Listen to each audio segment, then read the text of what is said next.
We recently made a video about the basics of fueling for triathlon, and we discussed how much and what you should be eating and drinking to get you through that triathlon, and you can check that out in the link down below. But if you're taking on some bigger triathlon goals, or you're looking to do your first mid or even full distance triathlon, it pays to know a little bit more than just the basics of nutrition, because you don't want nutrition to ruin all that hard work and energy you've put into race day. So today we look at triathlon fueling and hydration for long distance triathlon.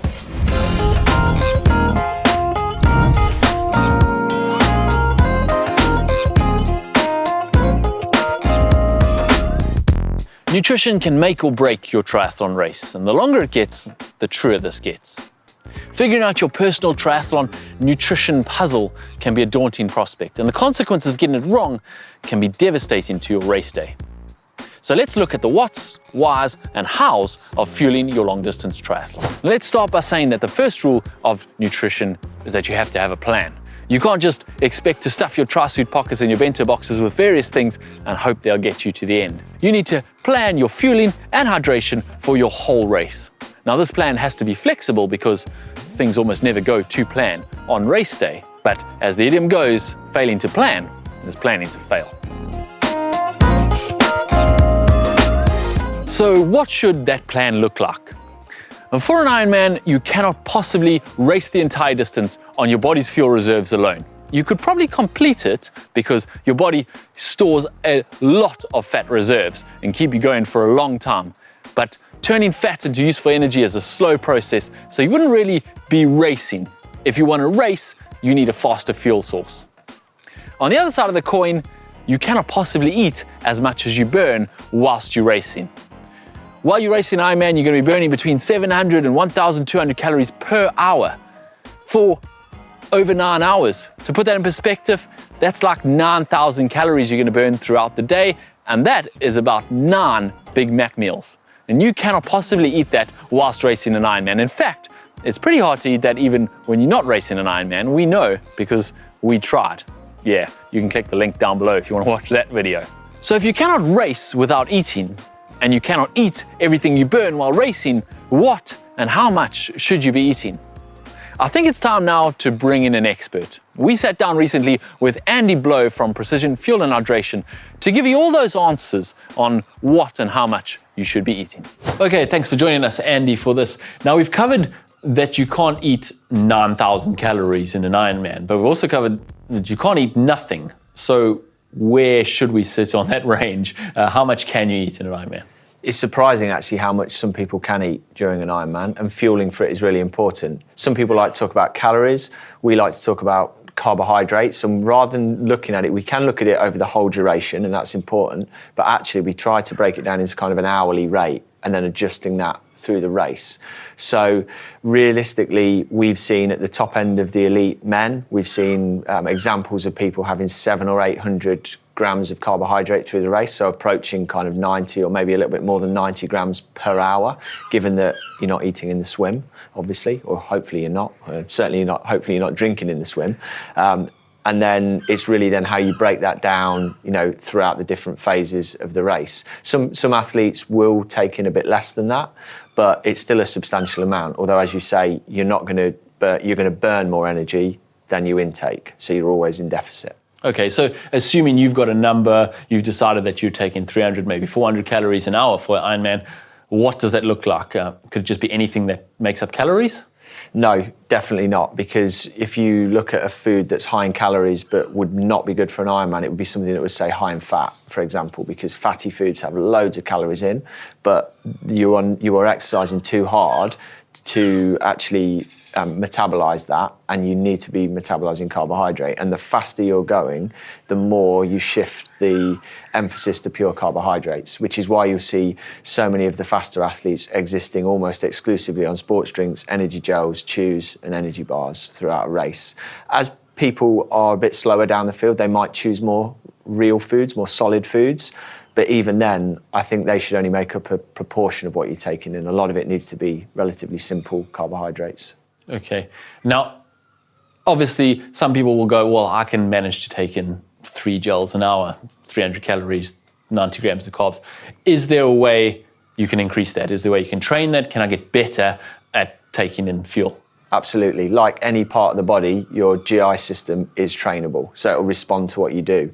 And training nutritional intake is something which I've only heard athletes talking about it really in the last few years. It's not been something which I think has always historically been done. I mean, I think individuals may have done it, but now we're more proactive in coaching athletes and talking to them and saying, in your biggest training sessions where you're trying to simulate, race intensity on the bike or race intensity on the run, try to also simulate race fueling and hydration, because that way you get logistically and physiologically tuned in to taking it in. You're actually training how you eat too, as well as the other things. Okay, now as far as your race plan goes, obviously you can't eat in a swim. I mean, you could, but you'd have to stop. Yeah. So assuming you're not going to eat in a swim in an Ironman or even a 70.3, should you then compensate when you get on the bike for the first hour or two and then stick to your plan?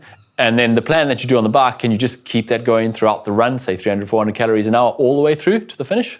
Yeah, this is where it depends a little bit on the individual and the race, but I would say, obviously, as you pointed out, the swim, nil by mouth. So a good breakfast is really important for a long distance race, because then you can make sure you're starting with fully topped up glycogen stores. You're not going to blow up during that single hour of swimming or whatever it takes you. And then you can go into that with a relaxed mindset that then fueling can start on the bike.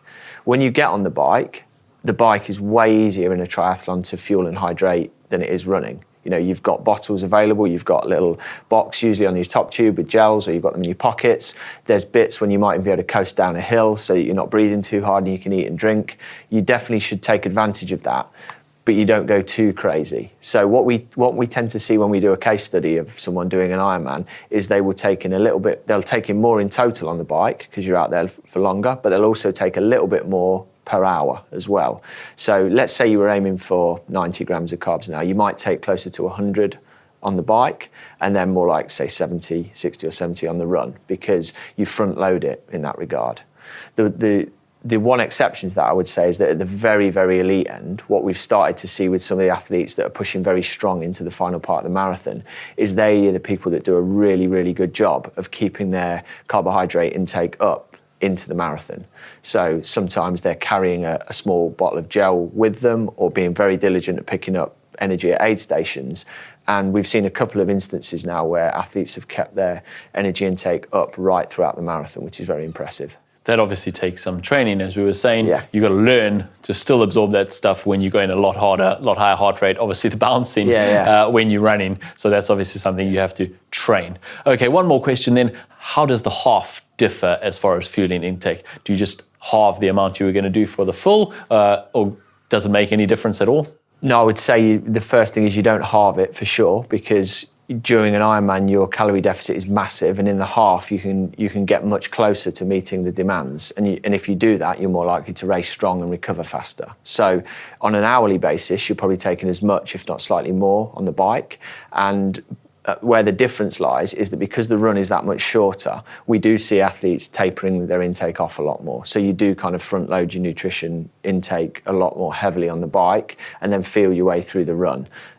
We know that if you can get 8 or 9 miles into the run of a 70.3 or half distance Ironman, then the finish line is almost within sight and you can cope with a little bit of energy depletion. Whereas doing that halfway into the marathon is going to put you into a world of trouble. So yeah, definitely front load the bike a bit more in a half. The energy deficit compounds in an Ironman as you get the 4th, 5th, 6th, 7th hour, you start running out of energy reserves. Yeah, for sure. So now you know what you need to be taking and consuming, you can start seeing the outlines of a plan coming together. You can start working out how you're going to carry that much fuel and where you're going to put it and how many bottles you need, or which aid stations you're going to get it from. For example, if you need to take 90 grams of carbs per hour, you can take 2 30-gram gels and a 30-gram bottle of energy drink per hour. Keep that up for the entire bike ride and you've nailed it. But now you can also start to see the first issue. If your iron distance bike is going to take you, say, 6 hours, that's 12 energy gels and 6 bottles of energy drink in a row with nothing else. And that is almost certainly a plan you're not going to stick to. Perhaps it'll be chilly and you just won't drink enough. Or Perhaps you'll just get sick of the sweet, sugary stuff. Or perhaps you just want something solid. Now you can build in some of this into your plan, like swapping a bottle for plain water, or swapping 2 of those gels for an energy bar at some point in the bike ride. But fueling isn't the only consideration in a good nutrition plan. You also need to consider your hydration. Now in that plan we just discussed, you will be getting your energy from an energy drink bottle, which you will be hopefully taking in every hour if you stick to the plan. So you're getting in some liquid through that. But your hydration shouldn't really be incidental to your fueling plan. In fact, it may be more important. Let's head back to our expert. Okay, Andy, so now we know how much energy we need to take in. Now we need to look at hydration. Now, if I have energy drinks, they have energy in them, they have salts in them, they have fluid in them, hydration in them. So if I just drink those, I'll be good, right? I mean, what could go wrong? Well, yeah, that was the original intention with sports drinks, was replace a little bit of carbs, a little bit of electrolytes and a little bit of fluids. And they work phenomenally well for shorter duration things when you just need to put back a bit of each, and that's fine. When you start getting into longer stuff, you need to decouple those elements, because if you're really thirsty, if it's really hot and you suddenly need to drink twice the amount of fluid and salts, then you're going to get twice the amount of carbohydrate as well, which is going to lead to a very bad stomach. And the same goes the opposite direction. If it's a really cold day, you don't feel like drinking, you're not sweating a lot, you don't need a lot, then you won't drink very much, and then your energy levels are going to drop. So taking those things and decoupling them is really useful. The other factor that comes in with hydration is around electrolytes and electrolyte loss, and the fact that's so different between individuals. When we look at carb intake, although there are some individual variances, most people end up in the same sort of zone compared to their intensity, because the duration and intensity is what drives your carbohydrate use. With your sweat, you are going to sweat very differently to me and differently from someone else. So the amount of electrolyte you lose is going to be massively different, and that's something which, if you're a serious athlete especially, that's something you want to know about. So we know you can't replace all your calories for an Ironman, obviously, because you're burning them so much faster than you can absorb them. What about salts? Can you replace those, or should you also be replacing maybe 20% of them? Yeah, you can replace a lot higher percentage of your electrolyte losses. You could arguably replace up to 100%. Whether that's necessary or not is another matter. But I think aiming to scale your electrolyte intake based on your individual loss and getting somewhere close to replacing what you're losing is far more useful than it is trying to replace all the amount of carbs you burn, because then you would just be sick. Yeah. So, if I am a very heavy, salty sweater, I sweat a lot, and a lot of sodium comes out. So I have to take way more sodium than other athletes do. And that piece of information was something that took me personally years of trial and error to figure out. And how do you know that? How do you find out? I mean, I sometimes have salt marks on my kit, but not that often. I don't really cramp or anything. That mean I'm not a salty sweater? You are how do we know this? Well, some of it is like subjective and some of it's learned through trial and error. If you see, you're saying you occasionally get salt lines. I'm covered in salt when I finish a race. It's just like in my eyebrows and everywhere. And that was one of the first big clues for me. I also get loads of muscle cramps if I don't hydrate very well. So you can do all the subjective stuff. We have some tools online that can help you to identify that if you as a place to start. But if you really want to know, you do a sweat test, which is where we take a sweat sample. We do that at rest. We take a sample of your sweat, we run it through an analyzer, and we can tell you categorically where you sit on that scale. Great. Okay, so assuming I've done that, and now I know how much salt I lose, does that mean I can just smash that number of salt tablets into my bottles with my other stuff and take it all at once and I'll be fine? Again, I think you need this sort of decoupled approach. So we want to have an idea of the proportion of fluid and electrolytes that you want to put back in, the amount of sodium, and then the carbs separately, so that you can manipulate those differently. And so what we try to do with athletes is give them a target of roughly how many carbohydrate grams per hour, roughly how much fluid, and then in proportion to that, how much sodium. Normally, that amount of sodium is very closely related to how much you're losing in your sweat. So if, let's say you're losing 900 milligrams of sodium per litre, we might give you a tablet with 1,000 in, knowing that you're not likely to drink 100% of your sweat losses, but that will replace a good amount. As you can probably see, it starts getting a bit complicated. And if you haven't already, it may be a good time to grab a notepad and a pen and create a little table with columns for carbs, electrolytes and fluid, so you can add up what your plan is going to give you of each. In fact, Precision Fuel and Hydration have some pretty useful tools on their website to help you with this. Now, one more question for our expert before he goes. Caffeine. More is better, right? Caffeine is one of the elements of a fueling plan that athletes often don't really understand. I think most people nowadays have a perception that it's useful, and that's true. There's a lot of science behind the validity of using caffeine. It doesn't work for absolutely everyone. We know there's probably around 20, maybe as much as 30% of people that really don't respond brilliantly to caffeine, and they might get more detrimental effects, like feeling a bit anxious, heart palpitations, feeling nauseous, that kind of thing. And those people, they will know it because they're probably the people who avoid coffee in day-to-day life, and they should just step away from caffeine altogether when racing. For the rest of us who do drink coffee regularly maybe, then the dosage that you're looking for is usually calibrated to your body weight. So a performance dosage of caffeine is about 3 to 6 milligrams per kilogram of body weight. So for me, the lower end, I'm about 70 kilos, or that's what I tell myself anyway. I definitely used to be 70 kilos, and that would be about 210 milligrams at the lower end of that dosage range, which, that's where reading energy gel packets and looking at different sports nutrition products and figuring out, okay, how much caffeine am I getting from these things comes into play. Because honestly, I think what we see a lot of the time is people just throwing caffeine down their necks at any sort of rate and not really understanding the impact of that.